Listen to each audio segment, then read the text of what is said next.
Hi guys, shout out. Ililipat ko lang guys sa lupa yung pinatubuan ko ng ugat sa tubig. Ito na yung dati kong tinanim guys. Oh. Mataba na siya. Yun lang pala guys, magtanim ng rosemary. Kailangan talaga pala ugatin mo muna siya bago mo siya ilipat sa lupa. Ito guys. Oh. Dalawa na sila guys. Tanam na naman kami.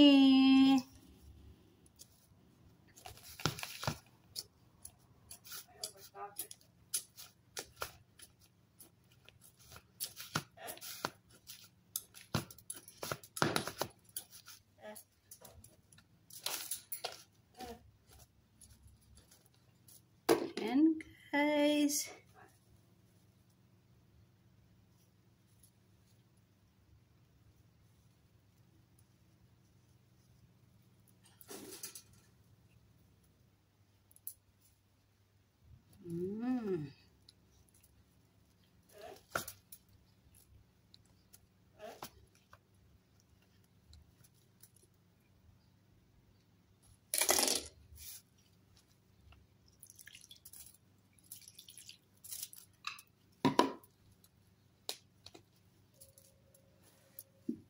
meron na akong dalawang pot na rosemary.